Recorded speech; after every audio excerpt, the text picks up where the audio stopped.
புயல் தான். ஆனால் நீங்கள் எங்க போய் கொண்டிருக்கிறீர்கள்? ஒவ்வொரு டெஸ்ட்லையும் உயர உயர உயரை போய்கொண்டே இருக்கிறீர்கள். அது முடிவில் தான் தெரியும் எதுக்காக ஆண்டவர் இப்படியெல்லாம் கொண்டு போறாரு. இரண்டாவது, சில சவால்கள். இந்த சவால்கள் என்பது, இந்த சவால்கள் இயேசுவுக்கு மட்டும்தான் தெரியும் உங்களுக்கு வர்றது. இந்த சவால்களை நீங்கள் சந்திக்க வேண்டும். அந்த சவால்களை சந்தித்து நீங்க அந்த பிரச்சனையின் ஊடே போவதற்கு கர்த்தர் நல்ல ஒரு டோர் உங்களுக்காக திறந்து வைத்திருப்பார். ஹல்லேலூயா. இந்த சவால்கள் அளவுக்கு மிஞ்சினது. இந்த சவால்களை நீங்கள் அளவுக்கு மிஞ்சினதை சந்திக்கும் போது நீங்கள் பெரிய அளவுல இந்தியாவிலேயே நீங்கள் பெரிய ஆட்களாய் மாறிவிடுவீர்கள். ஆமென். தேவ ஜனத்துக்காக நாம் நிற்கிறோம். எஸ்தர் ராணியே தேவ ஜனத்துக்காக நின்றாள், அப்படித்தானே? அவளுடைய சவால் ரொம்ப பெருசு. ராஜாவை சமாளிக்கணும். ராஜாவை சமாளிக்கணும். எப்படி? ஒரு செங்கோல் நீட்டப்பட்டால் ஒழிய போக முடியாது ராஜா கிட்ட. ஆனாலும் துணிந்து போக வேண்டியதா இருக்கிறது. எஸ்தர் ராணிக்கு ஒரு பெரிய சவால். அவள் செத்தாலும் சாகுறேன்னு சொல்லி போகிறாள். இப்ப வாழ்க்கையில எதையாவது நாம் சாதிக்க வேண்டும். இந்த காலையில நீங்க உட்கார்ந்து இருக்கிறீங்கல்ல, இந்த 7வது மாதத்திலே சென்டர் ஆஃப் த இயர், இந்த வருஷத்தின் நடுவிலே கர்த்தர் நம்மளை உயிர்ப்பிக்க போகிறார். எப்படிப்பட்ட குழப்பத்தில் இருந்தாலும் சரி, எப்பேற்பட்ட பயங்கரமான சவால்களை நீங்கள் சந்தித்துக் கொண்டு இருந்தாலும் சரி, கர்த்தர் உங்கள் கூடவே வருகிறார். இயேசு கூடவே வருகிறார். அதனால நீங்கள் சந்திக்க முடியும், நீங்கள் வெற்றி அடைய முடியும். எல்லாத்துக்கும் பாருங்க ஒரு ரிஸ்க் இருக்கு. ஒரு ரிஸ்க் எடுக்கணும். அந்த ரிஸ்க்கு தான் ஆண்டவர் உதவி செய்யறேன்றாரு. நீ தனியா போக வேண்டாம் மகளே, மகனே, நான் கூடவே வர்றேன். நான் உனக்கு ரத்தம் கொடுத்து உன்னை மீட்டிருக்கிறேன் அல்லவா? இனி அதை விடவா உனக்கு பெரிய பிரச்சனை வந்து விட போகிறது? நான் கூடவே வருகிறேன் என்று சொல்றார். நீங்க பெரிய அளவுல வரணும். கர்த்தர் உங்களை பார்த்து, உங்கள் வாழ்க்கையிலே ஜனங்கள் உங்களை பார்த்து சொல்லணும், கிரேட் பர்சன், அவன் ரொம்ப பெரிய ஆளு, இதெல்லாம் சந்தித்துட்டா பாரு, இதெல்லாம் ஜெயிச்சுட்டான் பாரு, இவ்வளவு பெரிய சவால்களை எல்லாம் ஊடுருவி போய் ரிஸ்க் எடுத்து உயரத்திலே நிறுத்தி வைப்பார். அது அவர் வேலை. நீங்க நடக்கணும் கூடவே. சரியா? சரி, பண பிரச்சனை, அது என்ன? பணம் என்ன? அது வரும். அது ஒரு பிரச்சனை இல்லை, அது ஒரு சவால் இல்லை நமக்கு. கர்த்தர் தான் பெரியவர். கர்த்தரை பின்பற்றும் போது பணம் பின்னாடி தானா வரும். கர்த்தரை முதன்மையாக நாம் வைக்க பழகி கொள்ள வேண்டும். வாழ்க்கையில எதையாவது சாதிக்க வேண்டும். அதான் 2வது பாயிண்ட். சவால்களை சந்திக்க வேண்டும், குழப்பங்கள் மத்தியிலே ஜெயிக்க வேண்டும். கர்த்தர் கூட வருகிறார். தேவ வல்லமை உங்களோடு கூட வருகிறது. தேவ தூதர்கள் உங்களுக்கு பணிவிடை செய்கிறார்கள். அடுத்து 3வது, என்னை குறித்த அழைப்பில் நான் இருக்கணும். சொல்லுங்க, இருக்கணும். என்னை குறித்த அழைப்பு, அவர் வைத்திருக்கிற நோக்கம், அதுதான் ஆகாயத்தில் கழுகின் வழி. உங்களுக்கு தெரியாது, தெரிஞ்சிரும். இதை கற்றுக்கொள்ளும்படியாக நான் உங்களுக்கு சொல்லிக் கொண்டிருக்கிறேன். ஏசாயா 61:1, கர்த்தராகிய தேவனுடைய ஆவியானவர் என் மேல் இருக்கிறார், சிறுமைப்பட்டவர்களுக்கு சுவிசேஷத்தை அறிவிக்க கர்த்தர் என்னை அபிஷேகம் பண்ணினார். இருதயம் நொறுங்குண்டவர்களுக்கு காயங்கட்டுதலையும், சிறுமைப்பட்டவர்களுக்கு விடுதலையையும், கட்டுண்டவர்களுக்கு கட்டவிழ்த்தலையும் கூறவும். இதுதான் என்னை குறித்த அழைப்பு. வாழ்க்கைக்கு நடுவே உனக்கு வாய்ப்பு வரும். அதை எடுத்து உபயோகி, இல்லாட்டா இழந்து விடுவாய். நீ யாரா இருந்தாலும் சரி, உனக்கு ஒரு அழைப்பு இருக்குது. இங்க இருக்கிற ஒவ்வொரு சிறு பிள்ளைகளுக்கும், வாலிபருக்கும், பெரியவர்களுக்கும், ஆண்களுக்கும், பெண்களுக்கும் ஒரு அழைப்பு இருக்கு. உறுதியா நீங்கள் அதை மனதின் ஆழத்திலே வைத்துக் கொள்ளுங்கள். ரொம்ப சீரியஸா இருக்க வேண்டிய நேரம். இந்த மாதத்திலிருந்து நீங்கள் அடுத்த அளவிற்கு போக வேண்டும். அது அந்த செய்தி. இல்லாட்டா இழந்து விடுவீர்கள்னா என்ன? அவருடைய நோக்கத்தையும் அவருடைய அழைப்பையும் நீங்கள் புரிந்து கொள்ளாவிட்டால் அந்த வாய்ப்புகள் வரும்போது அது உங்களை விட்டு வேறொரு இடத்துக்கு போயிடும். இப்ப இந்த வாய்ப்புகள் எப்படி வருதுன்னா, அது கர்த்தர் உங்களுக்கு ஒரு வாசலை திறப்பார். ஒரு வாசல், ஓப்பன் டோர், திறந்த வாசல். சுவிசேஷத்தை சொல்ல, மற்றவர்களோடு பழக, மற்றவர்களை குணமாக்க, உங்களுக்குள் இருக்கிற நம்பிக்கையும் வல்லமையும் மற்றவர்களுக்கு சொல்ல கர்த்தர் சில வாய்ப்புகளை ஏற்படுத்துவார். நீங்க நினைச்சிட்டு இருக்காதீங்க, நான் பெரிய பணக்காரி ஆயிருவேன், பெரிய ஆள ஆயிருவேன், அங்க போய் அப்படி இப்படி இப்படி. இதெல்லாம் உலகத்தான் தேடிக்கொண்டு இருக்கிறான். ஒரு மனுஷனும் இயேசுவை அறியாமல் நரகத்துக்கு போகக்கூடாது. இதுதான் சபையில் இருக்கிற ஒவ்வொரு விசுவாசிக்கும் பிள்ளைகளுக்கும் கர்த்தர் கொடுக்கிற ஒரு வாய்ப்பு, அவர்களுடைய அழைப்பு. இதை நாம் தெரிந்து கொண்டு இதை உபயோகித்துக் கொள்ள வேண்டும். உபத்திரவத்தினூடே வரலாம், குழப்பத்தின் மூலமாய் வரலாம், வாய்ப்புகள் எப்படி வேணாலும் வரலாம். ஆனா வாய்ப்புகள் பக்கத்திலே தான் இருக்கிறாய். அல்லேலூயா. என்ன கவனிக்கிறீங்களா? செய்தி பிடிக்குதோ பிடிக்கலையோ என்னதும் யோசிச்சுட்டு இருக்காதீங்க. இந்த செய்தி உங்களுக்காகவே கர்த்தர் கொடுத்திருக்கிறார். இந்த வாய்ப்புகளை நீங்கள் நழுவ விட்டால், எஸ்தர் ராணியை போல நான் செத்தாலும் சாகுறேன் என்று சொல்லாமல் அவள் ஒதுங்கி இருந்திருக்கலாம். அவன் சொல்றான் மொர்தெகாய், நீ இந்த காலத்திலே மௌனமாய் இருந்தால் யூதருக்கு ரட்சிப்பு வேறு வழியாய் வரும், அப்பொழுது நீயும். அதை நான் சொல்லல, நமக்கு அது நேரிடக்கூடாது. நம்மளை அழிவதற்காக ஆண்டவர் தெரிந்து கொள்ளவில்லை, நம்மளை நித்திய நோக்கத்துக்காக கர்த்தர் நம்மளை தெரிந்தெடுத்திருக்கிறார். அநேகரை ராஜாவோடு சேர்த்து கொள்ளும்படியாக, தேவனோடு சேர்த்து கொள்ளும்படியாக கர்த்தர் உங்களை ஒரு வாசலாக பயன்படுத்த போகிறார். நீ ஒரு வாசலா இருப்பீங்களா? நீங்கள் ஒரு வழியா இருப்பீர்களா? இந்த குழப்பம் வந்தால், எந்த பிரச்சனை வந்தாலும் ஆண்டவருக்காக நிற்பீர்களா? நானும் நிற்பேன் ஆண்டவரே. செத்தா கல்லறைக்கு போயிருவோம், சரி அந்த கல்லறையில இன்னார் இப்படிப்பட்டவர் அப்படின்னு எழுதுறது, அந்த ஒரு நோக்கத்துக்காக கல்லறையில பேர் எழுத வேண்டிய அவசியம் இல்லை.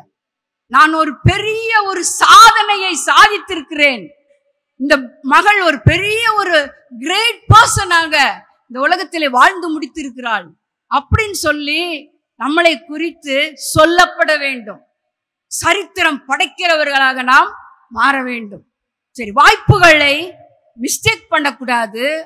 யாருக்கு தெரியும், எப்படியும் வரும். சிலர் நம்மளை என்ன நினைப்பாங்க, இவன் என்னத்த சொல்ற, இவன் ரொம்ப சீப்பா எண்ணுவாங்க. அதெல்லாம் பார்த்துக்கோங்க, அதான் முதல்ல வரும்.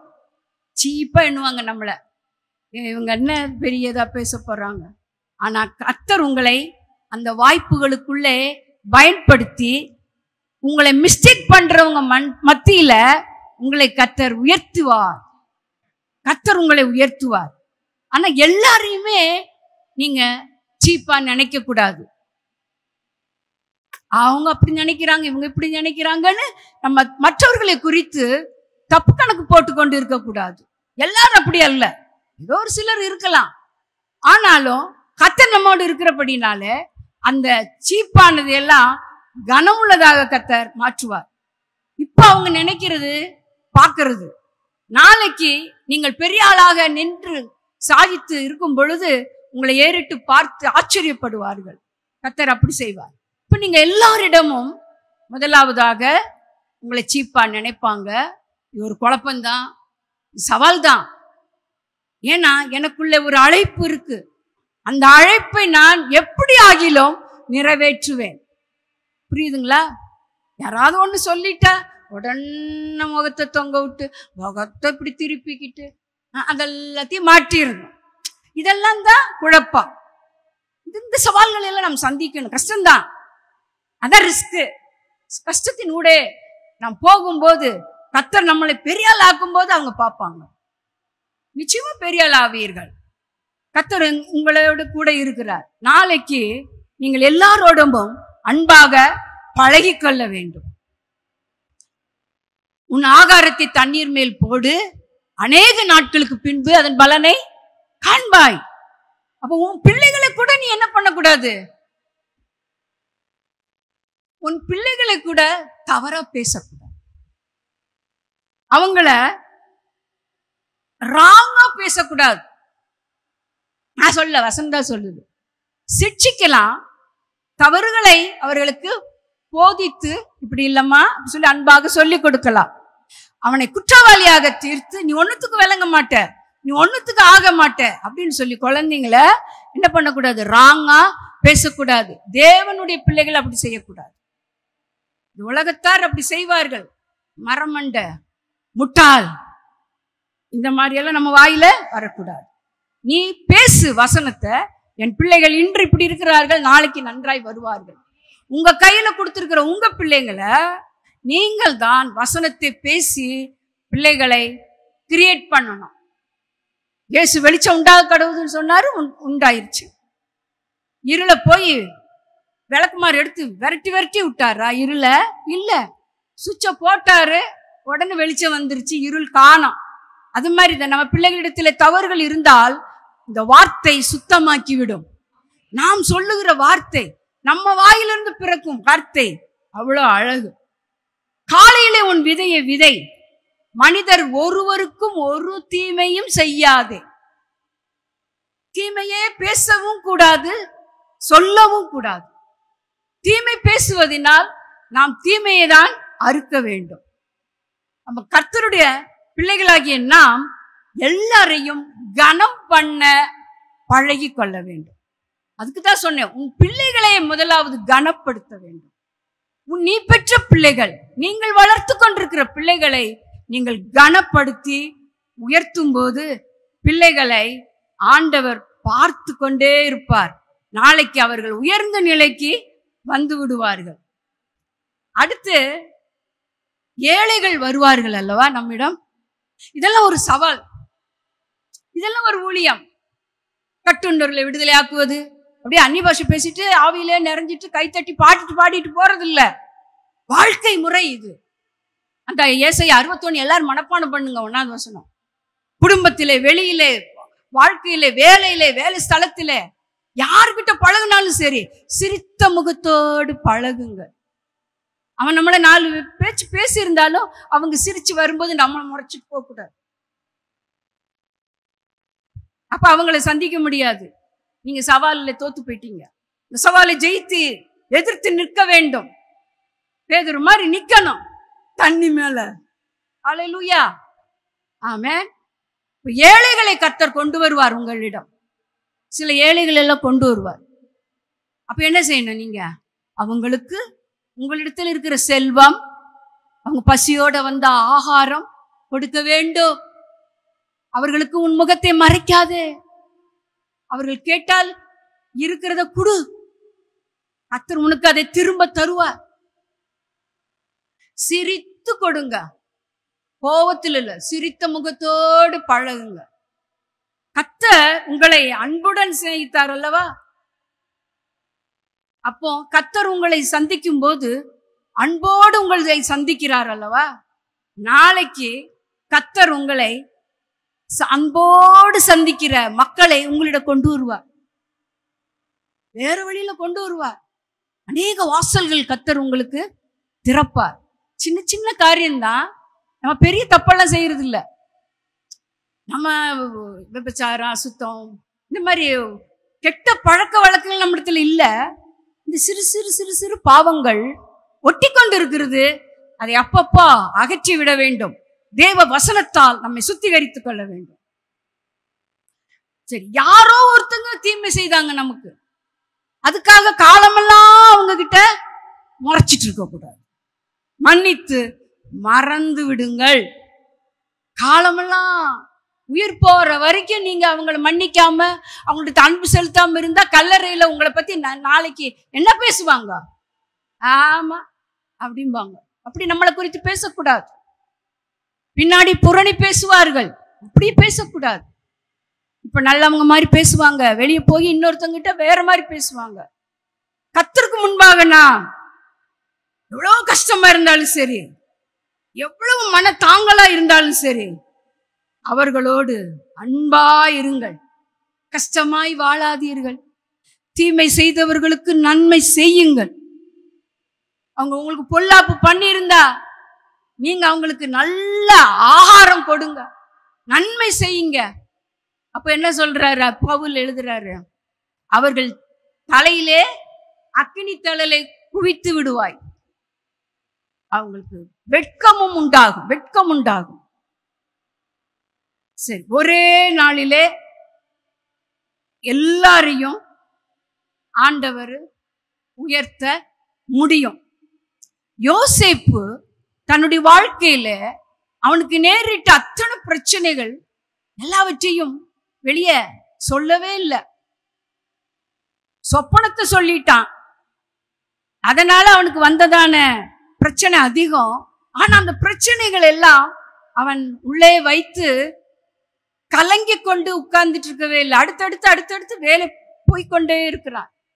கர்த்தர் யோசேப்போடு கூட இருந்தார், அவன் காரிய சித்தி உள்ளவனானான். அப்புறம் என்ன, நாட்டுக்கு பிரதம மந்திரி ஆயிட்டானா என்ன? அவங்க சகோதரர்கள் பேசுனது எல்லாம் முறுமுறுத்து ஒவ்வொருத்தருட்டியா போய் போய் சொல்லிட்டு இருந்தானா? இல்லையே. சகோதரர்கள் செய்த தீமை எல்லாத்தையும் எல்லார்ட்டையும் போய் சொல்லிட்டு இருந்தானா? இல்லையே. பொறுமையா சகிச்சுக்கிட்டான். அவன் சகித்த நிமித்தம் கர்த்தர் அவனை ஆசீர்வதித்தார். சரி, இதெல்லாம் நமக்கு ஒரு வாய்ப்புகள் வரும்போது விட்டு விடாதீர்கள், அதை அதை யூஸ் பண்ணிக்கோங்க. அதுக்குரிய காரியத்தை நீங்கள் செய்ய வேண்டும். எலிசா தீர்க்கதரிசி ஒரே ஆள் தான். அவன் தீர்க்க தரிசனம் சொன்னான், நாட்டினுடைய எக்கனாமிக் கண்டிஷனே மாறிடுச்சு. படிச்சிருக்கீங்களா? ஒரே 24 ஹவர்ஸ்ல ஆமா பெரிய ஒரு பணக்கார நாடாயிடுச்சு. அல்லேலூயா. அதனால நீங்கள் ஒரு ஆள் போதும் உங்க குடும்பத்துக்கு. தேசத்தின் வலிமையே மாற்றிடுச்சு, பஞ்சத்தையே மாற்றிடுச்சு, கண்டிஷனே மாத்திருச்சு. அப்படி என்றால் உங்கள் குடும்பத்தை மாற்ற உங்களால் முடியாதா? ஏன் முறுமுறுக்க வேண்டும்? ஏன் சண்டை போட வேண்டும்? ஏன் எதிர்த்து பேச வேண்டும்? வேண்டாம், விட்டுடுங்க, பொறுமையா சைத்துக்கோங்க. யோசிப்பு போல வாய்ப்புகள் தேடி வரும் உங்களை. இந்த பக்கம் இவங்க இப்படி ஏதாவது சொன்னா உங்களுக்கு ரொம்ப மனசு கஷ்டமா இருக்குதா? கர்த்தர் ஒரு டோர் ஓபன் பண்ணுவார் உங்களுக்கு. அதில் நீங்க பூந்து அந்த வாய்ப்புகளை பயன்படுத்தி கொள்ளலாம். அந்த வாய்ப்பு உங்களுக்கு எப்படி இருக்கும் தெரியுமா? அனுகூலமான வாசலா, கஷ்டமில்லாததா இருக்கும். நான் இந்த செய்திக்கு பிறகு இதுக்கு ஏற்றாற் போல் இன்னொரு செய்தியை கொண்டு வந்திருக்கிறேன். கட்டாயமாய் அதையும் பேசுவேன்.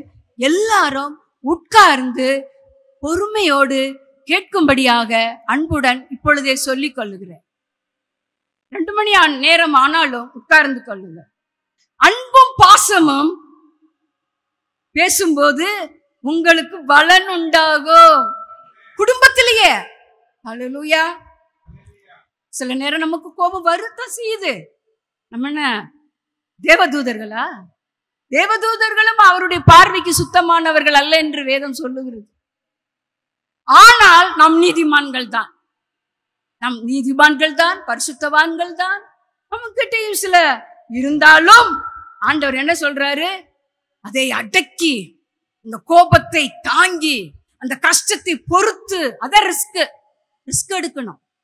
அப்படி எடுக்கும்போது கர்த்தருடைய திட்டம் உன்னை குறித்து நிறைவேறுகிறது. உன் வீட்டிலே நிறைவேறுகிறது, உன் குடும்பத்திலே நிறைவேறுகிறது, உன் வேலையிலே நிறைவேறுகிறது.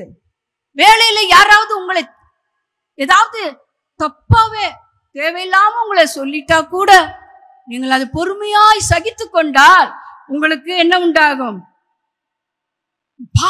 பலன் உண்டாகும். சொல்லுங்க, பலன் உண்டாகும். பிலிப்பியர் 4ஆம் அதிகாரம். எல்லாத்துக்கும் வசனம் இருக்கு. இது எதுவுமே என்னுடைய சொந்த கருத்து அல்ல என்று அன்புடன் சொல்லிக் கொள்ளுகிறேன். பிலிப்பியர் 4ஆம் அதிகாரம் 12 வாசிக்கிறேன். தாழ்ந்திருக்கவும் எனக்கு தெரியும், வாழ்ந்திருக்கவும் எனக்கு தெரியும், எவ்விடத்திலும் எல்லாவற்றிலும் திருப்தியா இருக்கவும் பட்டினியா இருக்கவும் பரிபூர்ணம் அடையவும் போதிக்கப்பட்டேன். என்னை பலப்படுத்துகிற கிறிஸ்துவினாலே, எல்லாரும் சொல்லுங்க, எல்லாவற்றையும் செய்ய எனக்கு பலன் உண்டு. அப்ப எப்படி பலன் வரும்? எனக்கு கிறிஸ்துவால் வரும். யார் தவறாய் நம்மை புரிந்து கொண்டால், பேசிவிட்டால், உங்களுக்கு சகித்துக் கொள்ள பலன் உண்டு. ஆம் சகோதரனே, நான் உன்னை மன்னித்து விடுகிறேன் என்று சொல்லிவிடுங்கள். நீங்கள் மன்னிப்பு கேட்டுக்கொள்ளுங்கள். ஆகிலும் நீங்கள் என்னோட உடன்பட்டது நலமாயிருக்கிறது. உபத்திரவத்திலே என்னோட உடன்பட்டது நலமாயிருக்கிறது. கர்த்தரோடு கூட சேர்ந்துருவோம். அவரோடு கூட சேர்ந்து கொண்டால் நமக்கு மிகுந்த பலன் உண்டு. யாருக்கு தெரியும்? அரண்மனையில் இருக்கிறவர்களுக்கு கூட நீங்கள் சுவிசேஷம் சொல்ல போகலாம். இழுத்துக்கொண்டு போகப்படுவீர்கள், கொண்டு போகப்படுவீர்கள். ஒரு உதாரணம் சொல்லுங்க பார்க்கலாம். பைபிள்ல இருந்து அரண்மனையில் இருக்கிறவர்களுக்கு ஒருவர் போய் வார்த்தையை சொன்னார். சத்தமா? தாவீது, தானியேல் போனான். இங்க பழைய ஏற்பாட்டுல இன்னொரு தாவீது என்ன பண்ணா? போய் உட்கார்ந்து மியூசிக் தானுங்க வாசித்தா. நீங்க ஒரு பிரச்சனையான நேரத்தில் உங்களுடைய பிரசன்னமே அதை மாற்றிவிடும். அந்த குடும்பத்தினுடைய சூழ்நிலையை மாற்றிவிடும். நீங்கள் ஒரு வார்த்தை போய் சொன்னால் போதும், அந்த குடும்பம் ரட்சிக்கப்பட்டு விடும். உங்கள் வாயிலே அவ்வளவு சக்தி வாய்ந்த வார்த்தைகள் உண்டு. ஹல்லேலூயா. நீங்கள் பிரியமானவர்களே, நான் அன்பாய் சொல்லுகிறேன், நீங்கள் அதற்கென்றே அழைக்கப்பட்டிருக்கிறீர்கள். நீங்கள் தெரிந்து கொள்ளப்பட்டிருக்கிறீர்கள். உங்கள் மூலமாக ஆத்துமாக்கள் ரட்சிக்கப்பட தேவன் சித்தம் கொண்டிருக்கிறார். அநேகர் நொறுக்கப்பட்டவர்களாக, வேதனை உள்ளவர்களாக இருக்கிறாங்க. சாப்பிட்டியா அப்படின்னு கேட்கறதுக்கு ஆள் இல்லைங்க. அதனால சோர்ந்து போய் ஒரு ராணுவ வீரன் உட்கார்ந்து இருக்கான். ராணுவ வீரன், சாப்பிட்டியாப்பா கேளுங்க. நல்லா இருக்கீங்களா? யாராவது துக்கமா இருந்தாங்கன்னா உங்க மலர்ந்த முகத்தை காட்டுங்களே. அவங்க சிரிச்சிட்டு போட்டுமே உங்களை பார்த்து. ஹல்லேலூயா. இதெல்லாம் வாய் விட்டு சொல்லாத சுவிசேஷம். வாயை நீங்க திறக்க வேண்டாம். உங்களுடைய நடவடிக்கையே அவர்களை மாற்றிவிடும். சரி, அரண்மனை உள்ளவர்களுக்கு நாம் கொண்டு போலாம், போய் சுவிசேஷம் சொல்லலாம். தானியேல் ஒன்னும் சுவிசேஷம்லாம் சொல்லல. அவன் 3 நேரமும் உட்கார்ந்து ஜபம் பண்ணிட்டே இருந்தான். சிங்க கெபிக்கு போகாம போனா, ஆனா அவனுக்கு எந்த சேதமும் வரவில்லை. அதான் சொல்றேன், வாய்ப்புகளை கர்த்தர் ஏற்படுத்தி தருவார். அந்த வாய்ப்புகளுக்குள்ளே உங்களை கொண்டு போவார். நீங்கள் அதை பயன்படுத்தி கொள்ள வேண்டும். அதிலிருந்து தப்புவதற்கு, குழப்பமா இருந்தாலும் சரி, பிரச்சனையா இருந்தாலும் சரி, அதிலிருந்து மீளுவதற்கு கர்த்தர் உங்களுக்கு போக்கை உண்டாக்குவார். தைரியமா சொல்லுங்க, தைரியமா போங்க. வாய்ப்புகளை பயன்படுத்தி கொள்ளுவது எப்படி? சரியா? அதை பற்றி சொல்றேன். வாய்ப்புகள் எது நடந்தாலும் தேவன் அதன் மேல் ஆளுகையை வைத்திருக்கிறார். ஆளுகை, அந்த வாய்ப்புகளின் மேல் ஆளுகை வைத்திருக்கிறார். உங்களுக்கு என்ன பயம்? கொண்டு போறது அவர்தான், வாய்ப்புகளை ஏற்படுத்துறது அவர்தான். வாயை திறக்க வேண்டியது தானே, சொல்லுங்க. ஆளுகையை தந்திருக்கிறார். போட்டு உங்களை அமுத்தி உங்க மேல மிதிக்கிறதுக்கு ஆண்டவர் உங்களை வைக்கல, ஆளுகையை கொடுத்திருக்கிறார். இரண்டாவதாக, உன்னத நோக்கங்களை அறிந்து கொள்ள கற்றுக்கொள். வாழ்க்கையில் எதையாவது சாதி. ஹல்லேலூயா. வாழ்க்கையில் எதையாவது சாதிக்க வேண்டும். இது முக்கியமான பிரசங்கம். இந்த பிரசங்கத்தை நான் இதுவரைக்கும் எங்கேயுமே செய்தது இல்லை. ஆமென். இந்த செய்தி ரொம்ப ரொம்ப ரொம்ப முக்கியம். இந்த 7வது மாதத்திலிருந்து நீங்கள் உங்கள் வாழ்க்கையை மாற்றிக்கொள்ள வேண்டும். வாய்ப்புகளை நழுவ விட்டு விடாதீர்கள். அதான் முக்கியம். இந்த செய்தி கர்த்தர் எதை உங்களிடத்திலே கொண்டு வருகிறாரோ அதை நீங்கள் அதை நடத்த வேண்டும். வாழ்க்கையில் கஷ்டத்தில் நடக்கும்போது அதை கற்றுக்கொள்ளு. எதை கற்றுக்கொள்ளணுமோ அதை கற்றுக்கொள். அப்படியே வந்துச்சு, அது போச்சு. அது வந்துச்சுங்க, ஒரு நல்ல ஒரு வேலை, அது போயிருச்சுங்க. ஏன் நம்ம என்ன பண்ணோம்? ஏன் போச்சு? அதை கரெக்டா அதுக்குள்ள போய் அந்த வேலையை நாம் அதை செய்யலாம் அப்படி சொல்லி ஒரு இன்ட்ரெஸ்ட் எடுத்துக்கணும். அதிலுக்குரிய காரியங்களை பார்க்க வேண்டும். அதை குறித்து அவர்களிடத்திலே பட்சமாய் பேச வேண்டும். எந்த காரியமோ இந்த வாயில பட்சமா பேசுறதுல இருக்குங்க நிறைய. உங்களுடைய தொழிலா இருந்தாலும் சரி, உங்கள் படிப்பா இருந்தாலும் சரி, உங்களுடைய குடும்ப வாழ்க்கையா இருந்தாலும் சரி, உங்களுடைய பிள்ளைகளுடைய காரியமா இருந்தாலும் சரி, வீட்டுல எந்த காரியம் நடந்தாலும் சரி, உங்களுடைய வாயை நற்பலன்களால் பயன்படுத்தி கொள்ளுங்கள். கற்றுக்கொள்ளுங்கள். உன்னதமான நோக்கங்கள் என்ன, ஆண்டவர் என்ன வச்சிருக்கிறார் என்ன குறித்து, அதை தேடி கண்டுபிடிங்க. அதை யோசிங்க. நான் இப்படி செய்யலாமா? இந்த இடத்துக்கு போறேன், 4 பேருக்கு பிரயோஜனமா இருப்பேனா? அல்லது நான் போறேன், இந்த காரியம் எனக்கு வாய்க்குமா? ஆண்டவரிடத்துல கேளுங்களேன். அந்த பிரசங்கி 12ஆம் அதிகாரம் அந்த வசனத்தை படிச்சு பாருங்க. அதுல ஆகாயத்தின் கழுகின் வழி ஆச்சரியம். 30ஆம் அதிகாரம் 19வது வசனம். அது கல்விமானுடைய கல்வியும் போதாது, ஞானமும் போதாது, எதுவுமே போதாது. ஆனாலும் என்ன வேணுமா? தேவ செயலும் சமயமும் நேரிட வேண்டும் என்று எழுதப்பட்டிருக்கிறது. அப்ப எல்லாவற்றுக்கும் ஒரு சமயம், தேவ செயல். அப்ப தேவ செயல் இல்லாம நம்ம ஒண்ணுமே பண்ண முடியாது. எங்கெங்கயோ போய்கிட்டு எப்பவோ வந்து அப்படியே ஒரு வார்த்தையை கேட்டுட்டு போய் எதையோ செய்யறது, அது காரியம் வாய்க்காதுங்க. இந்த மாதிரி நம்ம சிஸ்டமேட்டிக்கா ஆண்டவரை சார்ந்து கொள்ள வேண்டும், நோக்கங்களை புரிந்து கொள்ள வேண்டும், வருகிற காரியங்களை அதை சாதிக்கிறதுக்கு ஆயத்தமா இருக்க வேண்டும். எந்த சவால்களையும் சந்திக்க நான் ஆயத்தமாகிறேன். அடுத்து, செல்லக்கூடிய துன்பம் மகிமையை கொண்டு வரும். நீங்க போறது ரொம்ப கஷ்டமான பாதை தான், ஆனா வெற்றி இருக்கு. இந்த வெற்றியின் மத்தியிலும் ஆண்டவர் என்ன பண்றாரு? இந்த துன்பத்தின் மத்தியிலும் கர்த்தர் உங்களுக்கு மகிமையை கொண்டு வருவார். ஒரு டோர் ஓப்பனா இருக்குதுன்னா, ஒரு டோர் ஓப்பன் ஆயிருச்சு, அப்புறம் என்ன ஆயிருச்சு? நம்ம உள்ள போனோன்னு க்ளோஸ் ஆயிருச்சு. அந்த க்ளோஸ் ஆனதுலயே நின்றுட்டு இருக்காதீங்க. அட போ, இன்னொரு வழியை பாரு, இன்னொரு திறந்திருக்கிற வாசல போய் பாருங்க. உன்னே அதையே பார்த்துட்டு அந்த கதவு கிட்டேயே நின்றுட்டு இருக்க கூடாது. அது போயிருச்சு, அது போயிருச்சு, அது போயிருச்சு, அந்த காரியம் நடக்கலையே, அதையே பார்த்துட்டு இருக்க கூடாது. இன்னொரு அழகான வாசல் கர்த்தர் திறந்திருக்கிறார் பக்கத்திலேயே.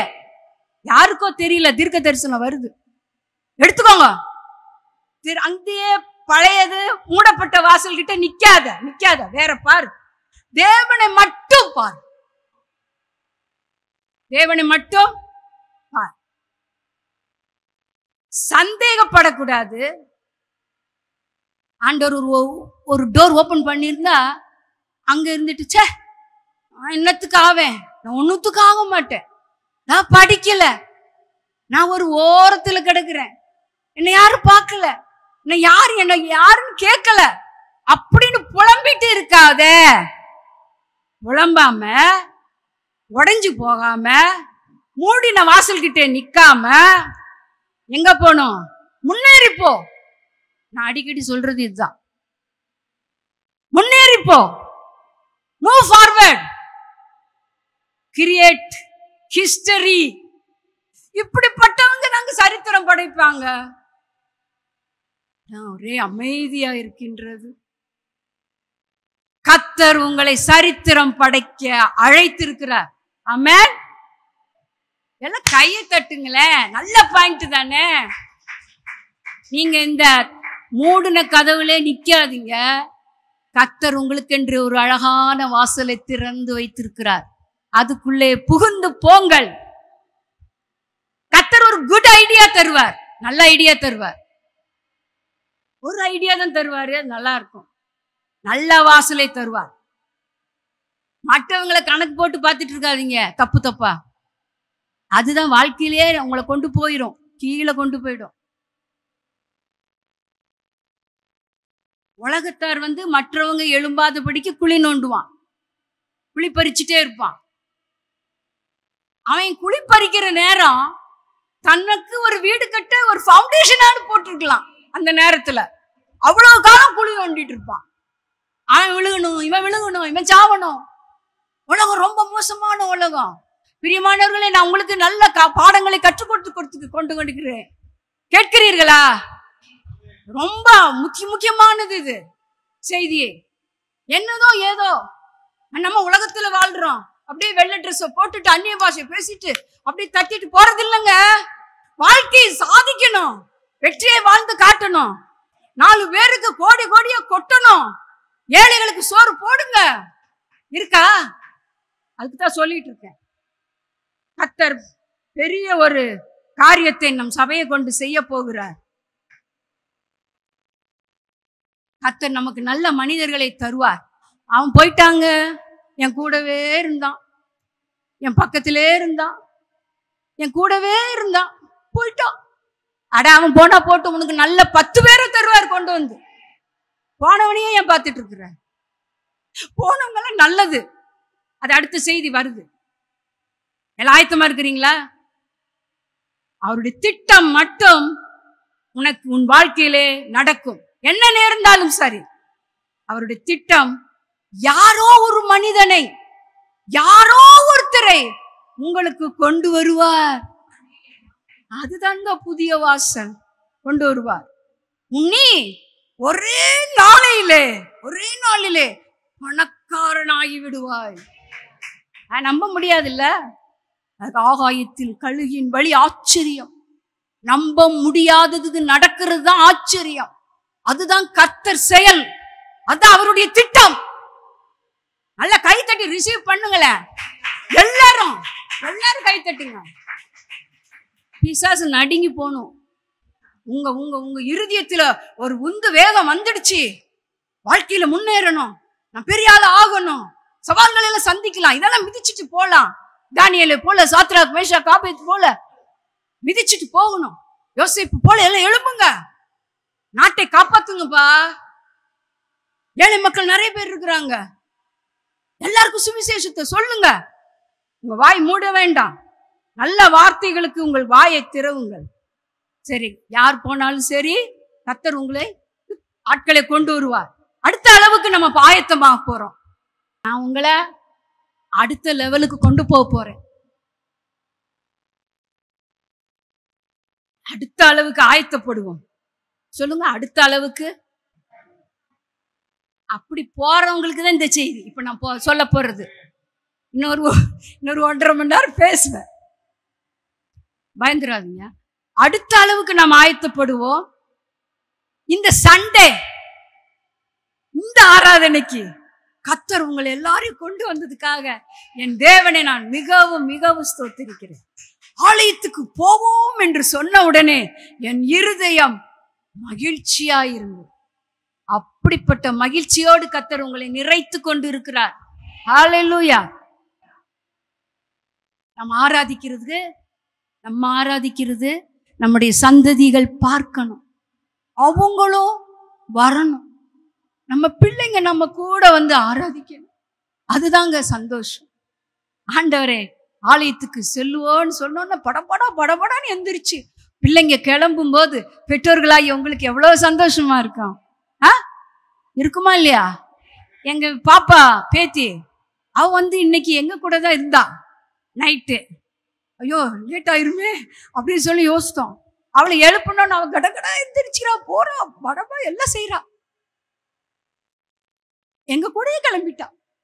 அப்போ அப்படிப்பட்ட ஒரு ஆவல், ஒரு ஆசை சிறு வயதிலிருந்தே நாம் பிள்ளைகளுக்கு ஊட்டி வளர்க்க வேண்டும். நீங்க எல்லாம் வந்திருக்கீங்க, உங்க பிள்ளைங்க எல்லாம் வீட்டுல இருக்காங்க, தெரியல. அப்போ வாஞ்சை இந்த மாதத்திலே பிள்ளைகளுக்கும் உங்களுக்கும் அதிகமாக வேண்டும். கர்த்தரை ஆராதிக்கணும், கர்த்தருக்காக வாழணும், ஆவியில் ஜெபிக்கணும், அளவுக்கு அதிகமாக வாஞ்சை நமக்கு இருக்கணும். அப்பந்தான் அடுத்த லெவலுக்கு போக முடியும். இப்ப இருக்கிற லெவல்லே இருந்துட்டு இருந்தா அது போக முடியாது. ஹல்லேலூயா. இந்த செய்தி எதிர்பார்ப்போடு இருப்போம். இங்கிருந்து வருகிற வார்த்தைகளை யாருமே நீங்கள் சாதாரணமாக எண்ணி விடாதீர்கள். இங்க வந்து புறப்பட்டு வருகிற வார்த்தைகள் யார் பேசினாலும் தேவனுடைய வார்த்தை, அது தீர்க்க தரிசன வார்த்தை. அது உங்களுக்கென்று பிரத்யேகமாக கர்த்தர் கொடுத்த சூடான அப்பம். அதை எடுத்து நல்லா போட்டு போட்டு சாப்பிடுங்க. எத்தனை பேர் சாப்பிட்டுட்டே இருக்கீங்க? எண்ணமெல்லாம் அங்கங்க போக கூடாது, பார்த்துக்கொள்ளுங்க. ரூத் புஸ்தகத்துல நம்ம பார்க்க போறோம். அவளை என்ன செய்யறாரு பாருங்க. சாதாரணமாக இருந்த அந்த ரூத், அவளை ஆண்டவர் எப்படி உயர்த்தினார் என்பதை நான் உங்களுக்கு சொல்ல போறேன். இப்ப அடுத்த கட்டத்துக்கு போகிறவங்க எல்லாரும், நான்லாம் அடுத்த கட்டத்துக்கு எப்படி போக போறேன் தெரியுமா? இந்த ரூத் புஸ்தகம், ரூத் 2ஆம் அதிகாரம் 1 வசனம். நகோமிக்கு அவளுடைய புருஷனாகிய எலிமெலேக்கின் உறவின் முறையில் போவாஸ் என்னும் பேருள்ள மிகுந்த ஆஸ்திகாரனாகிய இனத்தான் ஒருவன் இருந்தான்.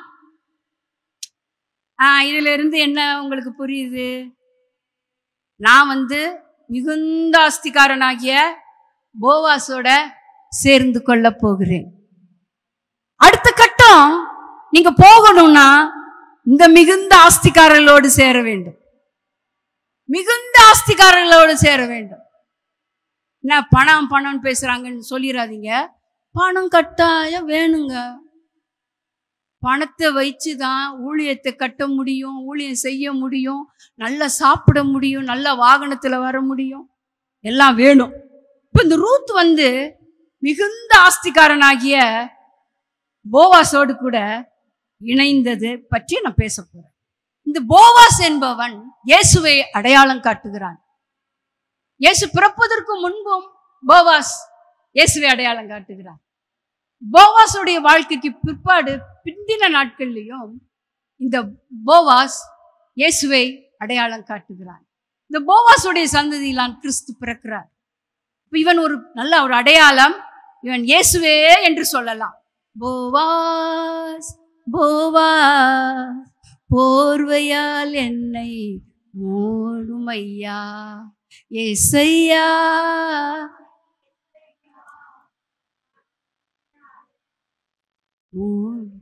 அவன் அன்பினால் மூடணும். இதாங்க செய்தி இன்னைக்கு.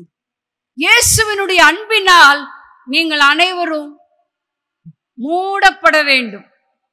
சொல்லுங்க, மூடப்பட வேண்டும். அவருடைய அத்தனை செல்வமும் எனக்குரியது, எனக்கு சேரும். அல்லேலூயா. இந்த அடுத்த நிலைக்கு போகணுங்கிற ஆசை உள்ளவர்களுக்கு தான் இந்த செய்தி. நல்லா கேட்கலாம். நீங்க கேட்டா சீக்கிரமா உயரலாம். 1 கொரிந்தியர் 16ஆம் அதிகாரம் 9வது வசனம். ஏனெனில் இங்கே பெரிதும் அனுகூலமுமான கதவு எனக்கு திறக்கப்பட்டு இருக்கிறது.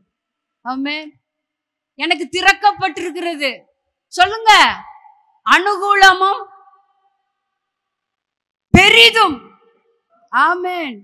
அப்ப பெரிய ஒரு ஆசீர்வாதம் உங்களுக்கு இங்கே திறக்கப்பட்டிருக்கிறது. இந்த செய்தியில வருது. இதை இங்க போகணும்னா, இந்த நிலைக்கு போகணும்னா இந்த வாசல் திறந்திருக்க வேண்டும். இதுக்குள்ள நீங்க போகணும்னா இந்த வாசல் திறந்திருக்க வேண்டும். இந்த அளவுக்கு போகிறது ரொம்ப ஈஸி, அனுகூலமா இருக்குது. இந்த வாசலுக்குள்ள போறதுக்கு உங்களுக்கு ரொம்ப அனுகூலமா இருக்குது, சுலபமானது, கடினமானது அல்ல. ஆமென். ஏற்றுக்கொள்கிறீர்களா? ரூத் 2 பேரோட அவளுடைய லைஃப் ஆரம்பிக்கிறது. இந்த ஆஸ்திக்காரனாகிய போவாசோடு கூட சேருவதற்கு 2 பேரோட ஆரம்பிக்கிறா. எப்படி ஆரம்பிக்கிறா? முதல்ல 6 பேர் எல்லாரும் மரித்து போனார்கள். நகோமியும் ரூத்தும் மீதி இருக்கிறாங்க. இப்போ இந்த 6 பேரோட அவங்கள் வந்தால் இப்படிப்பட்டதான அந்த பெரிதான வாசலுக்குள்ளே பிரவேசிக்க சாத்தியமாகாது. அதனாலதான் அந்த வட்டத்தை, பெரிய பெரிய வட்டத்தை எல்லாம் சிறிது சிறிதாக மாற்றுகிறார் ஆண்டவர். 2 பேரும் அடங்கிய சிறிய வட்டமாக மாற்றி விட்டார். இப்ப லகுவா இருக்கும். இப்ப அந்த பெரிய வட்டம் என்ன கேட்கவே இல்லையா நீங்க? யாரும் முறுமுறுக்கிறவங்க, அப்புறம் என்ன வாக்குத்தத்து சொல்றாங்க ஒன்னும் நடக்கல, புலம்புறவங்க, அழுகிறவங்க, குறை பேசுறவங்க, குற்றம் சொல்லிக்கொண்டே இருக்கிறவங்க, அது நமக்கு போக முடியாது. அது பெரிய ஆட்கள், ராட்சதர்கள் இருக்கிறாங்க, அதுல நமக்கு போக முடியாது. முறுமுறுத்தே அந்த இஸ்ரவேல்ல லட்சத்துக்கு அதிகமான பேர் போகவே இல்லை. 2 பேரை தவிர. மனசுல வச்சுக்காங்க, 2 பேரை தவிர போகவே இல்லை மற்றவங்க. இப்ப இவங்களை விட்டு நாம் வெளியே வர வேண்டும். இன்னொன்னு சொல்றேன், கோச்சிக்காதீங்க. போன் பார்த்து கொண்டே இருப்பது, அதுவும் கூட கர்த்தருக்கு பிரியமில்லாததுதான். ஓயாம சதா தூங்குனா போன், முழிச்சா போன், எங்க போன் தடவுறாங்க, தடவி எடுக்கிறாங்க. போக முடியாது, இந்த கட்டத்துக்கு வர முடியாது. அடுத்த நிலைக்கு போகணும்னா இதை விட்டு வெளியே வர வேண்டும். தேவையில்லாத உறவுகளிடமிருந்து வெளியே வர வேண்டும். உங்களுக்கு ரொம்ப பிடிச்சதான நபர்கள் ஆனா உங்க கூட இருக்க மாட்டாங்க ஆவியில, அவங்களையும் விட்டு பிரிய வேண்டும். இதெல்லாம் ரிஸ்க். இதுதான் உங்களுக்கு கடினம்.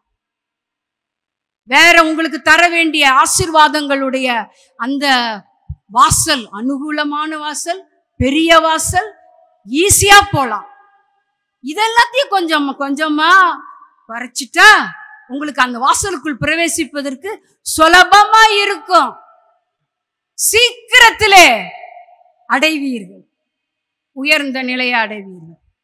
சரி, வெளியே வரணும். வெளியே யாரோட சேரணும்? தேவனோடு சேர வேண்டும். தேவனுக்கு நன்றி சொல்லுகிறவர்கள். முறுமுறுக்கிறவங்க கூட சேரக்கூடாது. தேவனுக்கு நன்றி சொல்லுகிறவர்கள். கர்த்தர் இம்மட்டு காத்தார், ரட்சித்தார், ஆசீர்வதித்தார், ஆபத்திலிருந்து காத்தார், எவ்வளவு நன்மை செய்தார் அப்படின்னு சொல்லி நன்றி சொல்றாங்க பாருங்க. நன்றி. கூட்டத்துக்கு வர்றவங்க, சர்ச்சுக்கு வர்றவங்க நன்றி சொல்வாங்க. அந்த நபர்களோடு சேர்ந்து கொள்ளுங்கள். ஆமென். பிரிந்து போக வேண்டும், வட்டத்தை சின்னதாக்க வேண்டும், நபர்களை எல்லாம் நீக்க வேண்டும். கஷ்டம்தான், நீக்கி ஆகணும். அடுத்த கட்டத்துக்கு போகணும்னா இதெல்லாம் நீக்கணும். அவங்க எல்லாருமே இந்த அடுத்த நிலைக்கு வர அழைக்கப்படவில்லை.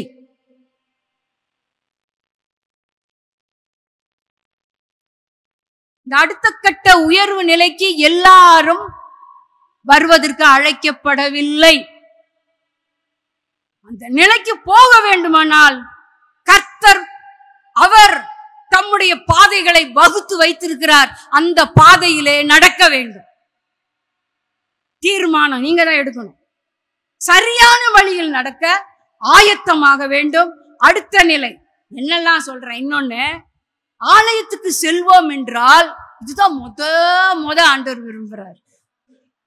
அடுத்த கட்ட ஆசீர்வாதத்துக்கு நீங்க போகணும்னா ஆலயத்துக்கு செல்வோம் என்று சொன்னால் உள்ளத்திலிருந்து மகிழ்ச்சி வர வேண்டும். அப்படி ஆசையோடு புறப்படுகிறவர்களோடு சேர்ந்து கொள்ள வேண்டும். அப்புறம் நீங்க தான் ஒரு அடுத்த கட்டத்துக்கு போகிறதுக்கு தீர்மானம் எடுக்க வேண்டும். முதல் காரியம் தீர்மானம் எடுக்க வேண்டும். அது சவால் நிறைந்தது, கடினமானதா இருக்கலாம். உங்களுக்கு அது பல மணி நேரம் கர்த்தரோடு நீங்க உட்கார்ந்தீங்கன்னா உங்களுடைய வாழ்க்கை ஓவாயிரும். எப்படி சொல்லுங்க? ஓவா எப்படி? உங்களுடைய வாழ்க்கை ஓஹோ, நான் அதை சொல்றேன், என் வாழ்க்கை ஓஹோ என்று மாறிவிடும். அப்ப இந்த கடினமான காரியங்களை நீங்கள் சின்ன கடினம்தான், சர்ச்சைக்கு கிளம்பி வர்றதுதான், அப்புறம் ஆசையோடு வரணும், பல மணி நேரம் ஆண்டவருக்கு கொடுக்க வேண்டும். மறுபடியும் சொல்லுகிறார் ஆண்டவர், அந்த போன் பார்க்கிற நேரத்தை குறைக்க வேண்டும், தசம பாகத்தை கூட்டி கொடுக்க வேண்டும், கூடுதலாக இன்க்ரீஸ் பண்ண வேண்டும். உன் வாழ்க்கையை ஆண்டவருக்கென்று அர்ப்பணிக்க வேண்டும். இதான் முதல் பாயிண்ட். தீர்மானம். சொல்லுங்க, தீர்மானம். தீர்மானம். எல்லாரும் சொல்லுங்க, தீர்மானம். தீர்மானம் எடுக்க வேண்டும். நான் அடுத்த கட்ட நிலைக்கு உயர்வுக்கு போகணும், இந்த அடுத்த 6 மாசத்துக்குள்ள எனக்கு ஒரு பெரிய ஒரு அளவு உயர்வு வரணும் அப்படின்னா நீங்கள் தீர்மானிக்க வேண்டும். நான் உங்களுக்காக தீர்மானம் எடுக்க முடியாது என்று அன்புடன் சொல்லிக் கொள்ளுகிறேன். இரண்டாவதாக ரூத். ரூத் அவள் எனக்கு ரொம்ப பிடிச்சிருக்கு. ரூத் அவளுடைய வேறு பிரிப்பு, செப்பரேஷன். அவளுடைய வாழ்க்கைய வசனத்துக்கு ஏற்றால் போல தன்னை ஈடுபடுத்தி கொண்டாள், உட்புகுத்தி கொண்டாள். தன்னுடைய வாழ்க்கைக்கு ஏற்ப வசனத்தை மாற்றி மாற்றி போவது அல்ல, வசனத்துக்கு ஏற்றாற் போல் தன்னை ஈடுபடுத்தி கொண்டாள். அதுதாங்க அவளுடைய வேறு பிரிப்பு, செப்பரேஷன். உங்களை பார்க்கும் போது பரிசுத்த ஜாதி இவன் தான், வசனத்தின்படி நடக்கிறான், வசனத்தின்படி வாழ்றார், இவங்க தான் கட்டாயம் உங்களை உயர்த்துவார். நிச்சயமாய் நிச்சயமாய் உயர்வோம். கழுகினுடைய வழி மிக உயரமானது. தெரியாது தெரியாது, உங்களுடைய காரியங்கள் எல்லாம் எனக்கு தெரியாது. நீங்கள் அந்த கர்த்தர் வகுத்திருக்கிற பாதை வழியாக போய் ஆகணும். கட்டாயமாய் கர்த்தர் உங்களுக்கு உயர்வுக்கு பாதைகளை ஏற்படுத்தி தருவார். நீங்கள் அதிலே போக வேண்டும். நகோமியை விட்டு ரூத் போயிருக்கலாம். ஓர்பால் போயிட்டா, நம்முடைய கணவனும் இல்ல, நமக்கு பிள்ளையும் இல்ல, நம்ம போயிருக்கலாம். வேற யாரையாவது கல்யாணம் பண்ணிட்டு, நமக்கு பிடிச்சவங்களை பார்த்து கல்யாணம் பண்ணிட்டு எப்படியும் நம்ம இஷ்டப்படி போயிருக்கலாம் அப்படின்னு நம்ம நினைக்கலாம். அவளும் நினைச்சிருக்கலாம், போகல. அவள் என்ன பண்ணிருக்கிறா பாரு, அவர் வேறு பிரிக்கப்படுதலில் கற்றுக்கொண்டாள். அந்த களத்துக்கு சென்று கோதுமையை பொறுக்கிக் கொண்டே வந்தாள் அல்லவா. அவள் முதல்ல எடுத்தோடனே போவாஸ் அந்த கண்ணுக்கு அவளை பார்த்து சொல்லுகிறான், நீ வேற வயலுக்கு போகாத, எங்கே என்னுடைய ஊழியக்கார பெண்களோட இந்த வயலிலே இரு. இன்ஸ்ட்ரக்ஷன் பாருங்க, ரொம்ப கவனமா கவனிச்சிருக்கிறாள். அவள் கவனித்திருக்கிறாள், அதுக்கு கீழ்ப்படிந்திருக்கிறாள். அவள் வேற எங்கேயும் போகல. செப்பரேஷன். இப்போ 6 பேர் இருந்ததான அந்த குடும்பம் 2 பேர் ஆகி, நகோமி என்ன சொல்றாளோ அந்த வார்த்தைக்கு அப்படியே கீழ்ப்படிந்து அவள் ரூத் நடந்தாள். இப்ப என்ன பண்றார் ஆண்டவர்? அடுத்தது வார்த்தையினாலே அவளை ஆயத்தப்படுத்துகிறார், கரெக்ட் பண்றாரு. பிறரோடு போகாம, பிறர் முகம் பார்க்காம, நான் எப்படி வளர்க்கப்பட்டேன் அவளுக்கு உள்ளத்திலே தெரிஞ்சிருக்கும். இந்த மனுஷன், இந்த ஆஸ்திக்காரனாகிய போவாசோடு சேர்ந்தா நிச்சயமா என்னுடைய வாழ்க்கை உயரும் என்று அவ ஆவியானவர் அவளோடு பேசியிருக்கிறார். அதனால தான் அவள் தன்னை ஆண்டவருக்கென்று தன்னை ஈடுபடுத்தி கொண்டாள், கீழ்ப்படிதலுக்கு ஒத்துக்கொண்டாள், செப்பரேஷனுக்கு ஒத்துக்கொண்டாள், தன்னை ஆண்டவருக்கென்று அர்ப்பணித்து கொண்டாள். அதெல்லாம் கர்த்தர் நமக்கு இந்த கால வேளையில எதை எதை செய்யணும், எதை எதை விடணும் அப்படிங்கிறதை போதிப்பாராக. பரிசுத்த ஆவியானவர் உங்களோடு போதிப்பாராக. நாம் இப்படியே இருக்க அழைக்கப்பட்டவர்கள் அல்ல. நாம் மேலே மேலே அடுத்த உயரத்துக்கு நாம் போக வேண்டும். மூன்றாவதாக பரிசுத்தமாக்கி கொள்ளுவது. அந்த மனிதன் பக்கத்திலேயே இரு. எந்த மனிதன் பக்கத்துல? போவாஸ் கிட்டேயே இரு. அவனுடைய பாதத்திலே போய் அவன் போத்திருந்த போர்வையை ஒதுக்கி படுத்துக் கொண்டாள். ஆமென். போவாஸ் போவாஸ் போர்வையால் என்னை மூடுமையா. நீங்களா தெரியாத அந்த பாட்டு உங்களுக்கு? பாடுங்க.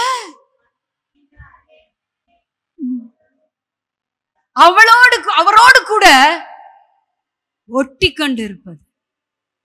நகரவே கூடாது. ஓ, பெரிய காரியங்க இதுல இருக்கு, பெரிய சத்தியம் இதுல இருக்கு. எத்தனை பேர் எப்படி புரியுறீங்கன்னு தெரியல.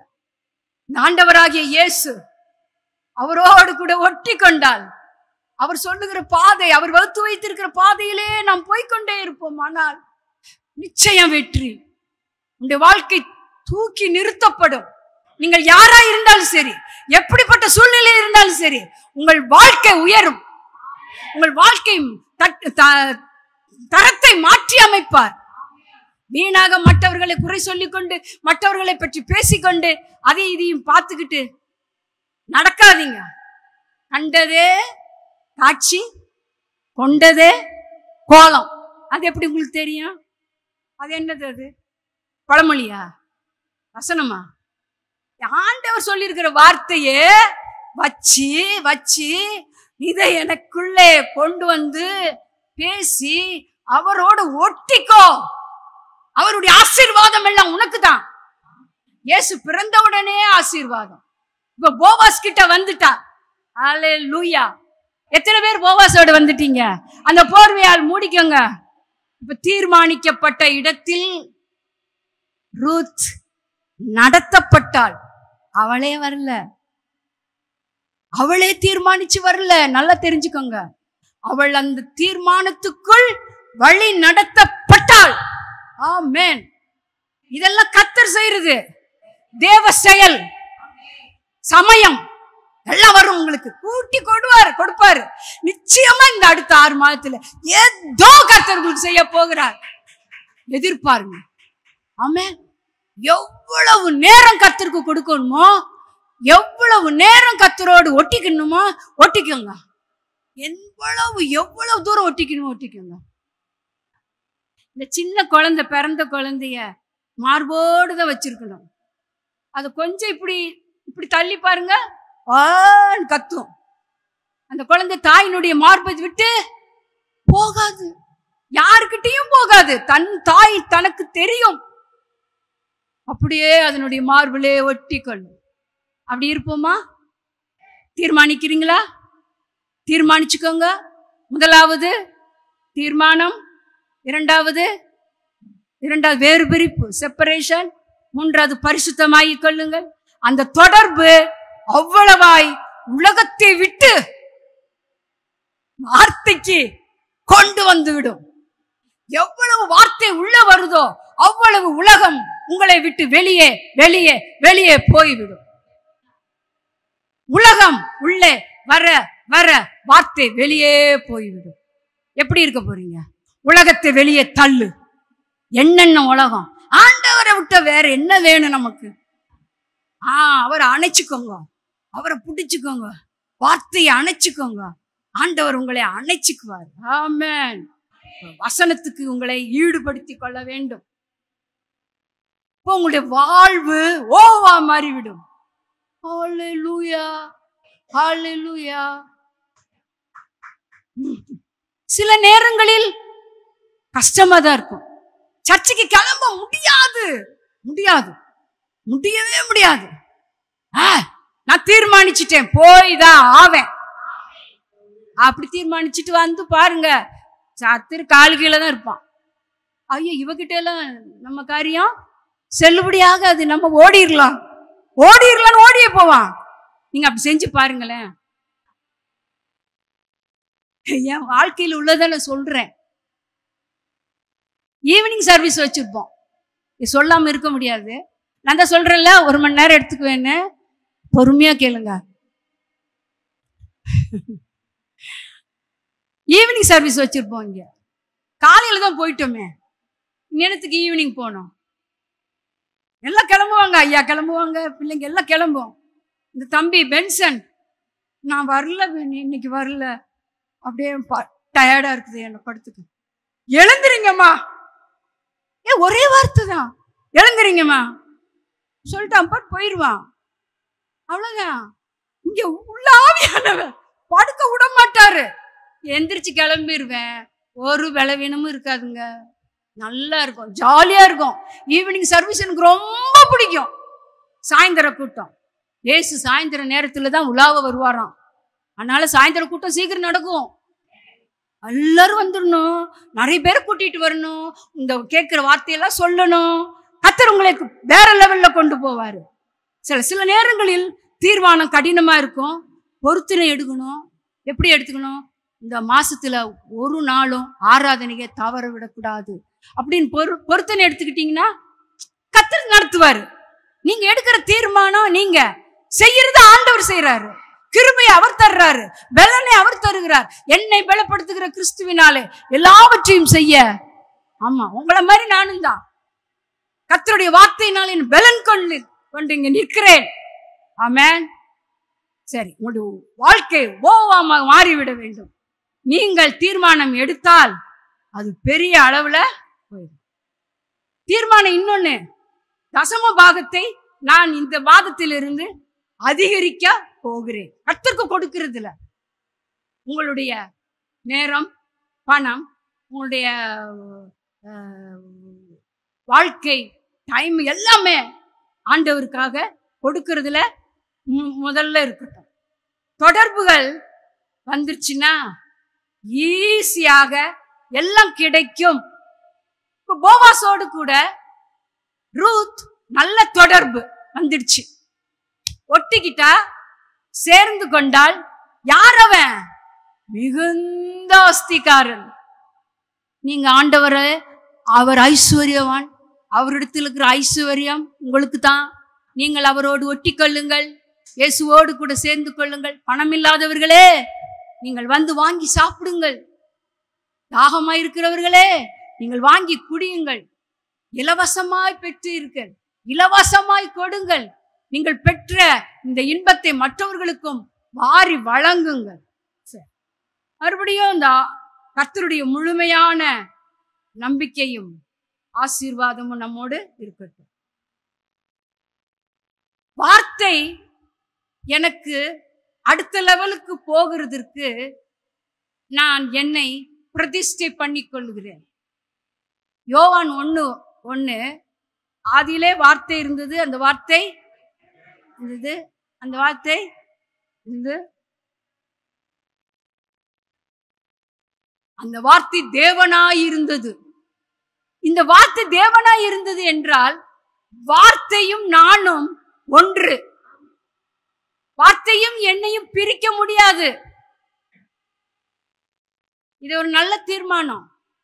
நிறைய வாசிங்க, தியானிங்க, கேளுங்க, அவ்வளவுதான். ரொம்ப ஈஸி. இந்த வார்த்தையோடு கூட நான் பிரதிஷ்டை பண்ணப்பட்டிருக்கிறேன். மற்றவர்களை பற்றி குறை பேசுவதும் முறுமுறுக்கிறதும் என்னுடைய வாழ்க்கையில இல்லை. அப்படி செய்து கொண்டிருந்தால் கானானை நாம் சுதந்திரிக்க முடியாது.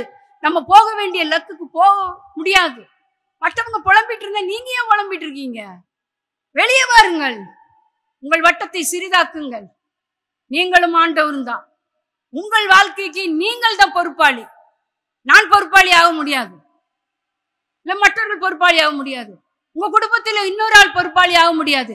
தனிப்பட்ட ஒவ்வொரு ஆத்துமாவுக்கும் அவங்க தான் பொறுப்பாளி. இதை நான் அழகாக திட்டமாக சொல்லுகிறேன். என் கணவன் சர்ச்சுக்கு போறாருல்ல, நான் போகாட்டி என்ன அப்படின்னு சொல்லிட்டு மனைவி வீட்டுல இருக்க கூடாது. 2 பேருக்கும் தனித்தனியா தானே பிளேட்டு சாப்பாடு, சோறு தனித்தனியா தானே சாப்பிடுறோம். அவர் சாப்பிட்டா உங்களுக்கு வயிறு நிறைஞ்சிருமா? 2 பேரும் வரணும். ஹல்லேலூயா. 2 பேரும் சேர்ந்துதான் கானானை சுதந்திரிக்க வேண்டும். அதுதான் ஆண்டவருடைய சித்தம்.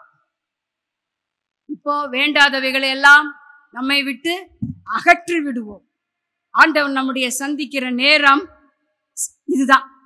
அப்ப சந்திக்கிற நேரத்திலே வந்து விட்டீர்கள். ஹல்லேலூயா, ஹல்லேலூயா.